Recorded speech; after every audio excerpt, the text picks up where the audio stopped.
I'm author E.E. Charlton-Trujillo. And I am author Pat Zietlow Miller. And together, we are the dynamic duo co-authors of LUPE LOPEZ, Rockstar Rules, and LUPE LOPEZ, Reading Rockstar.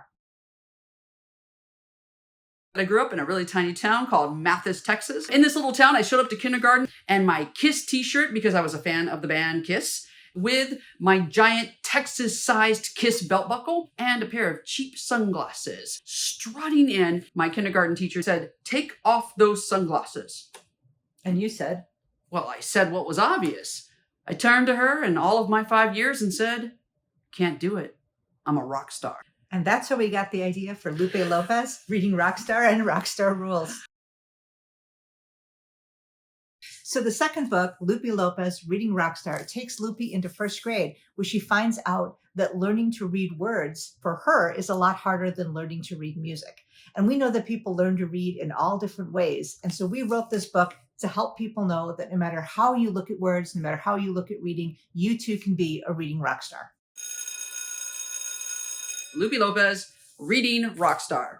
LUPE LOPEZ was famous at Hector P. Garcia Elementary School for being the first kid in kindergarten to ever start a band. Which was kind of a big deal. Now that she was in first grade, Lupe wanted a new kind of fame. Reading rockstar fame. Reading rockstars told the best stories, carried the coolest books, and scored the shiniest stars on the Wall of Fame.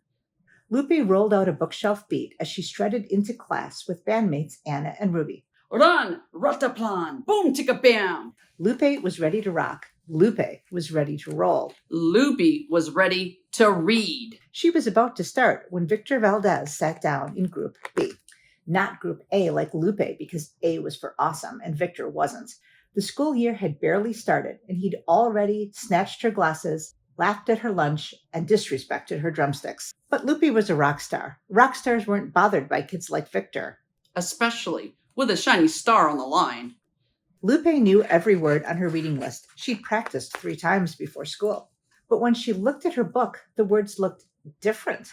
They were lined up, one right after the other, into sentences. Lupe stared at the sentences. They glared back. Suddenly, it seemed like everyone in Awesome Group A was waiting for Lupe to read. Which was kind of a big deal. "Try to sound it out," said Miss Moreno. Lupe tried. Girl, you can do it, Ruby whispered from Group B. "Just like you practiced," added Anna. Victor laughed. "It's ran, Lupe. Everyone knows that." "Victor," said Miss Moreno. Lupe shrank. No one should laugh at rock stars, especially Victor Valdez. Just like that, Lupe was done reading. If you want to find out what happens in the rest of LUPE LOPEZ Reading Rockstar, you'll have to get the book from your school or local library, and you can find out whether Lupe actually ends up learning to read. Spoiler alert, she does. Why would you spoil? Never spoil. You've ruined the film. They won't know how it happened. That's a good point.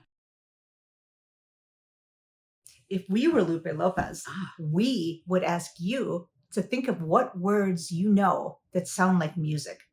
For me, words that sound like music are ebullience, which means to be really, really happy and bubbly, bassoon, which is a really cool instrument, and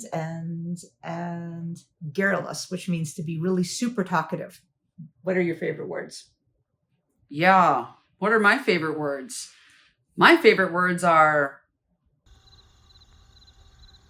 I love the word música, which means music in Spanish. I love the word serendipitous, which means to be lucky. And I love the word cat condo, which needs no explanation at all. And those are some of the words that we love. Now, find the words that you love and share them with a friend. And if they have a musical sound, even more bonus. As you'll see, Lupe does the same thing. So happy reading. Enjoy LUPE LOPEZ Reading Rockstar.